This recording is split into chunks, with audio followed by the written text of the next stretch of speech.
Hi everyone, myself Saksham and welcome to my YouTube channel, The Privileged World. After a long time I have uploaded this video because my health was not good at that time. Now I am good, so I am uploading this video. So in this video I am going to teach you the 6 forms of should, which is affirmative, negative, interrogative, interrogative plus negative, double interrogative and double interrogative plus negative. So we will learn about these 6 forms of should one by one. So let's start. First one is affirmative. इसको हम affirmative sentence भी बोलते हैं, means ये एक simple sentence की तरह कार्य करता है और इसका रूल जैसे हम देखें तो हो जाएगा subject should first form of the main verb plus object plus other word. I have teached you this last video. Now I am teaching you again this. So its example will be तुम्हें घर जाना चाहिए. So its translation will be you should go to home.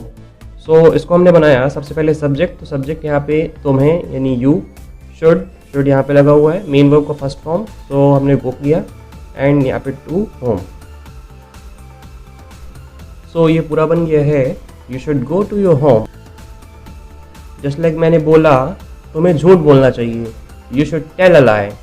मैंने बोला you should play cricket, तुम्हें cricket खेलना चाहिए, तो इसकी मीनिंग यहाँ पे हो जाएगी you should play cricket. Okay, so second one is negative.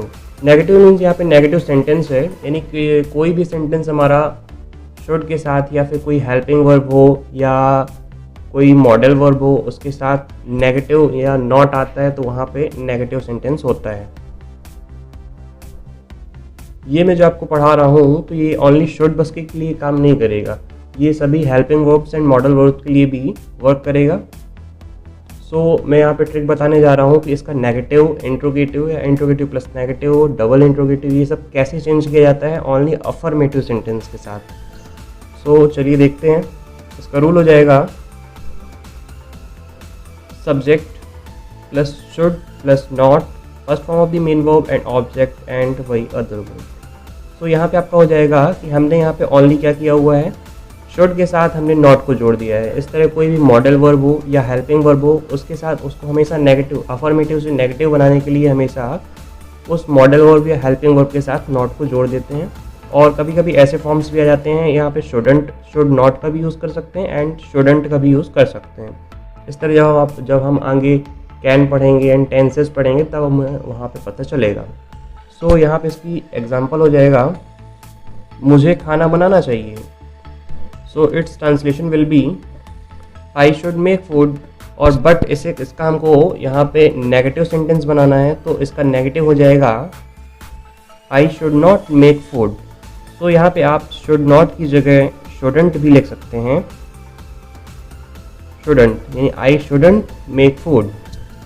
So next example is तुम्हें झूठ नहीं बोलना चाहिए, you shouldn't tell a lie, या फिर यू आप बोल सकते हैं कि you should not tell a lie. Next one is हमें जीतने के लिए बेईमानी नहीं करना चाहिए, we should not cheat to win. I hope it will be clear for you. So let's move ahead.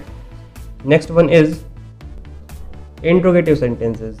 सो हमें किसी भी सेंटेंस को इंट्रोगेटिव में चेंज करना है तो उसे हम यहाँ पे देखेंगे. बट इस यहाँ पे एक नोट है कि इंट्रोगेटिव सेंटेंस किसे कहते हैं. तो इसकी यहाँ पे डेफिनेशन हो जाएगी कि यदि किसी सेंटेंस में शुरू में क्या आता है और उसका आंसर सिर्फ हाँ या ना में मिलता है तो उसे हम इंट्रोगेटिव सेंटेंस कहते हैं. और वहाँ पर क्या की मीनिंग हेल्पिंग वर्ब की तरह होती है. सो फर्स्ट ऑफ ऑल इसका हम रूल देख लेते हैं. इसके रूल में ओनली एक चेंज होगा कि जो हमने यहाँ पे सब्जेक्ट प्लस शुड रखा हुआ था तो हमें शुड को आगे कर देना है. तो ये हो जाएगा should plus subject plus main verb का first form plus object plus other word.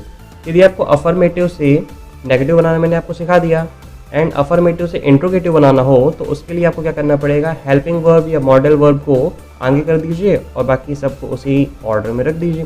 तो आपका यहाँ पे इंट्रोगेटिव का फॉर्मूला बन जाएगा। सो इसके लिए एग्जांपल लेते हैं, क्या मुझे वहाँ जाना चाहिए। तो आप इस प्रकार के सेंटेंस का आंसर ओनली हाँ या ना में ही दे सकते हैं, और जो यहाँ पे क्या लगा हुआ है इसकी मीनिंग यहाँ पे हेल्पिंग वर्ब होगी, यानी जो हमने यहाँ पे शुड लगाया हुआ है उसी की यहाँ पे मीनिंग होगी। सो नेक्स्ट इसका यहाँ पे ट्रांसलेशन हो जाएगा, शुड आई गो देयर। सो यहाँ पे इसकी यहाँ पे मीनिंग हो जाएगी। इस तरह नेक्स्ट एग्जाम्पल हो जाएगा, क्या मुझे बोलना चाहिए, शुड आई स्पीक। क्या मुझे खेलना चाहिए, शुड आई प्ले। क्या मुझे टीवी देखना चाहिए, शुड आई वॉच टीवी। क्या मुझे बोलना चाहिए, शुड आई स्पीक। इस तरह आप बहुत सारे एग्जाम्पल अपने आप से बना सकते हैं। सो next one is interrogative plus negative. तो इसके सेंटेंस में आपका क्या होगा कि यहाँ पे ओनली नॉट आ जाएगा। जैसे मैंने इधर पे बोला शुड आई गो देयर, तो यहाँ पे हो जाएगा should I not go there. तो अभी मैं उसका फॉर्मूला बताता हूँ, बट इसका सेंटेंस हमेशा हिंदी में क्या होगा कि क्या मुझे वहाँ जाना चाहिए। तो इसका सेंटेंस कुछ इस टाइप का होगा कि क्या मुझे वहाँ नहीं जाना चाहिए, यानी ओनली इंट्रोगेटिव में नेगेटिव का मिश्रण कर दिया गया है। सो इसका रूल देख लेते हैं। तो यहाँ पे हो जाएगा शुड प्लस सब्जेक्ट, यानी हमने इंट्रोगेटिव से इंट्रोगेटिव नेगेटिव को बनाया हुआ है। तो जैसे यहाँ पे शुड लिखा हुआ है तो हमने शुड बनाया, फिर यहाँ सब्जेक्ट का सब्जेक्ट, फिर यहाँ पे हमने सब्जेक्ट के बाद नॉट जोड़ दिया, बाकी हमारा पूरा वही फार्मूला रहेगा। या फिर आप एक और फार्मूला भी देख सकते हैं, जैसे हमको शुड या नॉट इस टाइप का नहीं लगाना, हमको शुडंट लगाना है। तो ये हो जाएगा शुडंट प्लस यहाँ पे सब्जेक्ट के साथ पूरा मेन वर्ब का फर्स्ट फॉर्म प्लस और यहाँ पे ऑब्जेक्ट प्लस अदर वर्ब। तो इसका एग्जाम्पल देखते हैं। यदि हम ऊपर वाले एग्जाम्पल लें कि क्या मुझे वहाँ जाना चाहिए, तो ये तो इंट्रोगेटिव हो गया, और इसी के फॉर्म में अगर हम नेगेटिव लेते हैं तो ये हो जाएगा क्या मुझे वहाँ नहीं जाना चाहिए। सो यहाँ पे इसकी मीनिंग लिख लेंगे should I not go there, या फिर इसकी मीनिंग हो जाएगी shouldn't I go there. Next example लेते हैं, क्या मुझे अंग्रेजी नहीं बोलना चाहिए। ये हो जाएगा should I not speak English, या फिर ऐसे बोल सकते हैं कि shouldn't I speak English. Next example is, क्या मैं उसे झगड़ा नहीं करूं, should I not fight with him, या फिर बोल सकते हैं shouldn't I fight with him. Next one is double interrogative. So इसमें यहाँ पे आपके कैसे सेंटेंसेस आएंगे, यानी कि इंट्रोगेटिव 2 बार आएगा। यानी जैसे मैंने बोला कि क्या मुझे क्या खाना चाहिए, तो यहाँ पे इंट्रोगेटिव को डबल इंट्रोगेटिव बोलते हैं। सो हम इसका रूल देख लेते हैं, फिर आगे और समझ में आएगा। Question word plus should plus subject plus main verb का फर्स्ट फॉर्म एंड यहाँ पे ऑब्जेक्ट एंड अदर वर्ड। सो यहाँ पे मैंने क्वेश्चन वर्ड लिखा हुआ है, तो क्वेश्चन वर्ड का मीनिंग यहाँ पे ये है कि जो भी आप सेंटेंस में बोलेंगे, जो कोई भी उसमें क्वेश्चन वर्ड होगा उसको हम यहाँ पे लिखेंगे। तो चलिए इसका एग्जांपल लेते हैं, मुझे वहाँ क्यों जाना चाहिए। तो मैंने ये बोला मुझे वहाँ क्यों जाना चाहिए। अच्छा, ये जो मैंने रूल लिखा हुआ है, रूल को समझने का तरीका ये है कि मैंने इंट्रोगेटिव में ओनली यहाँ से फॉर्मूला लिखा हुआ था, should plus subject plus main का first form plus object plus other word. तो आपको यहाँ पे ओनली डबल इंट्रोगेटिव में, यानी कि एक इंट्रोगेटिव तो यहाँ पे है ही, इतना पूरा हमारा इंट्रोगेटिव है पूरा, एंड इसके साथ हमने एक और क्वेश्चन वर्ड जोड़ दिया, तो ये हमारा डबल इंट्रोगेटिव हो गया, इसीलिए हम इसको डबल इंट्रोगेटिव बोलते हैं। आई होप आपको ये फॉर्मूला समझ में आया होगा। तो इसका यहाँ पे ट्रांसलेशन देख लेंगे, why should I go there. So हमने यहाँ पे क्वेश्चन वर्ड देखा, तो क्वेश्चन वर्ड ये हो गया वाई, यानी कि क्यों। तो क्यों की मीनिंग हो जाएगी वाई।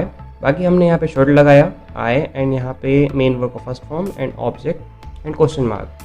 तो यहाँ पे हो जाएगा why should I go there. Next example लेंगे, मैं कैसे कहूँ, हाउ शुड आई से। मुझे कैसे नौकरी ढूंढना चाहिए, how should I search job. मुझे क्या सीखना चाहिए, व्हाट शुड आई लर्न। मुझे कहाँ से अंग्रेजी सीखना चाहिए, from where should I learn English. So next one is double interrogative plus negative. तो इसका यहाँ पे रूल हो जाएगा, इसका रूल में हमने ओनली ये चेंज किया हुआ है कि शुड और जहाँ पे यहाँ हमने शुड लिखा हुआ था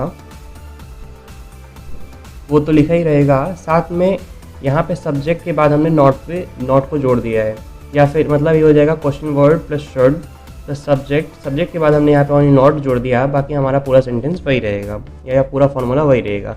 या फिर आप इसको ऐसे बोल सकते हैं कि शुड और नॉट इन दोनों को हमने साथ में ले लिया है, तो यहाँ पे हो जाएगा question word plus student plus subject plus main verb का first form plus object plus other word.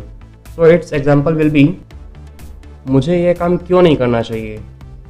So it's translation why should I do this work, या फिर आप इसको ऐसे बोल सकते हैं कि why shouldn't I do this work. Next example देते हैं, मुझे किस तरह की किताबें नहीं पढ़ना चाहिए, तो इसका हो जाएगा what sort of books should I not read या what sort of books shouldn't I read. So that's enough for this video. If you liked my video, so please like, share, comment, subscribe and press the bell icon for more videos. Thanks for watching.